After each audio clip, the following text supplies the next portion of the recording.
ओम शांति।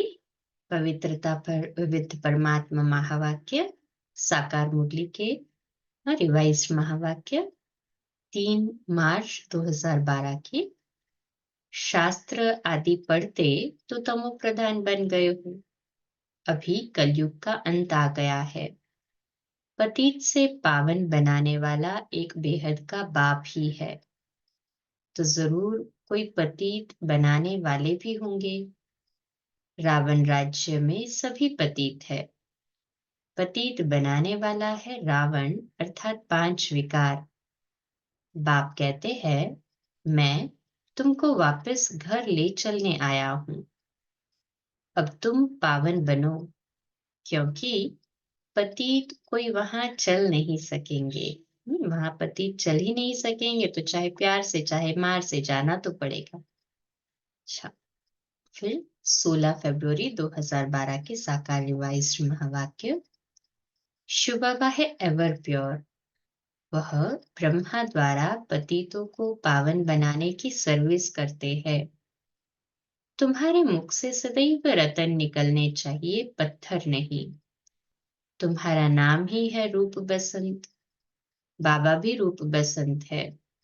उनका रूप ज्योतिर्लिंगम दिखाया है, परंतु वह है स्टार।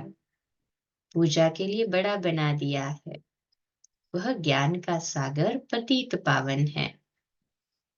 फिर अव्यक्त बाप दादा के 7 नवंबर 1995 के महावाक्य।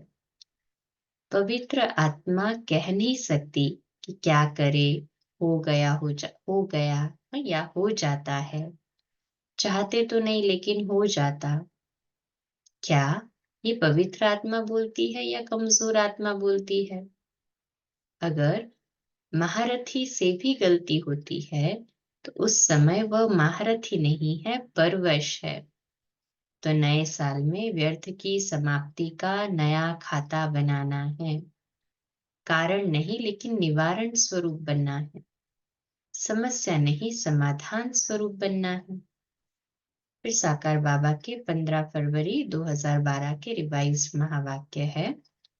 भारत में माता पिता कहते हैं, तो निराकार बाप ही आकर समझाते हैं कि मैं कैसे मदर को बनाता हूँ। मैं इनमें प्रवेश कर इनको अडॉप्ट करता हूँ। ब्रह्मा माँ, मैं प्रवेश करके शिव पिता पढ़ाते हैं, फिर इन द्वारा तुमको अडॉप्ट करता हूँ।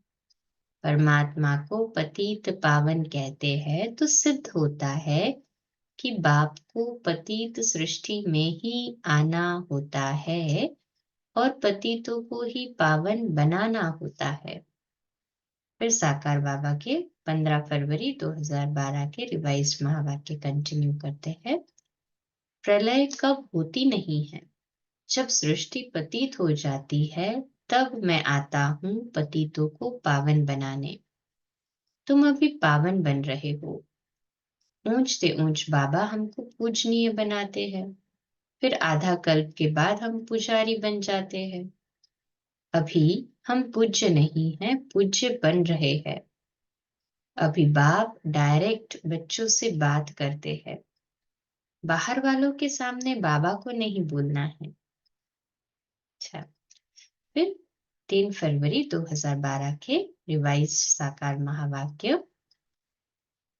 बाप इस तन द्वारा समझाते हैं। ब्रह्मा बाबा के तन द्वारा बाबा समझा रहे हैं। इससे पहले वाली मुरली में भी बाबा ने कहा ना कि शिव बाबा केवल बच्चों को समझाता है, जिन्होंने ज्ञान समझा है, धारणा पर चल रहे हैं। बाहर वाले अर्थात जो अभी धारणा पर नहीं चल रहे, बाबा के बच्चे नहीं बने पूरे, उनको बाबा नहीं समझाते।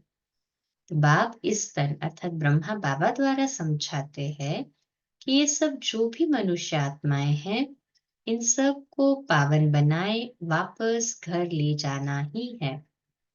बाप कहते हैं, बच्चे इस अंतिम जन्म में पवित्र बनो, तो पवित्र दुनिया की स्थापना में मदद होगी।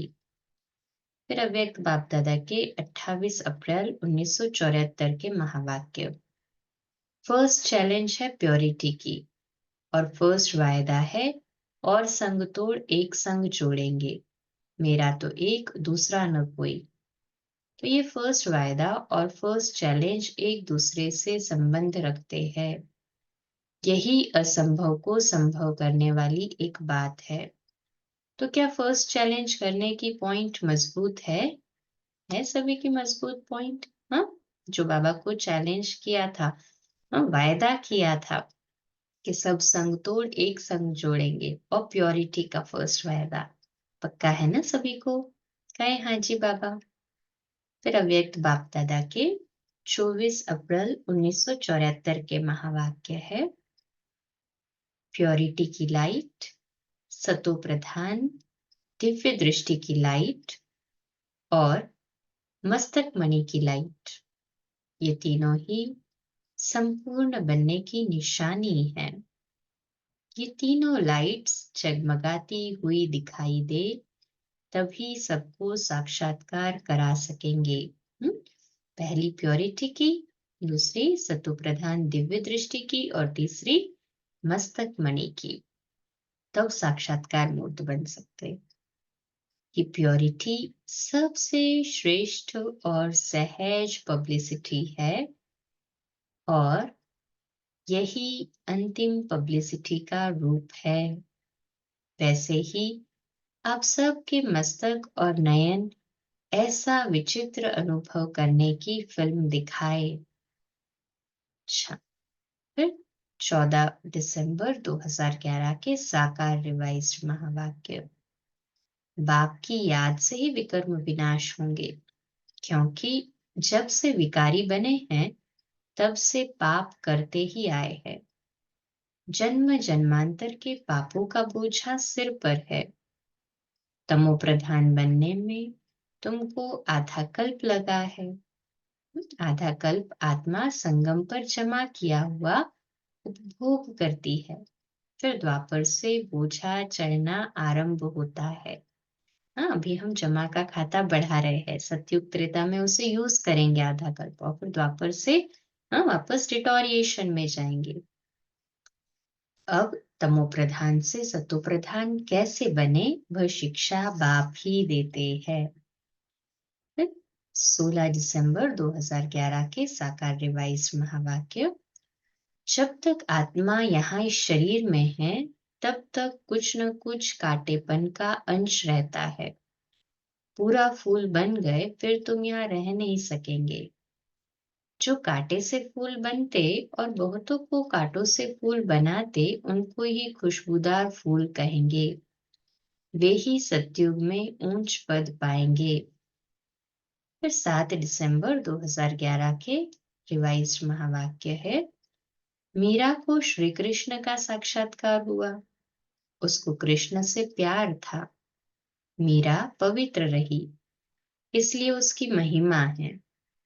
भक्ति मार्ग में अल्पकाल क्षणभंगुर की भावना पूरी हो जाती है। ये सब राज बाप ही बताते हैं। साक्षात्कार करना चाहते हैं तो ड्रामा अनुसार उनकी वह मनोकामना पूरी हो जाती है। भक्ति मार्ग की भी ड्रामा में नोंद है।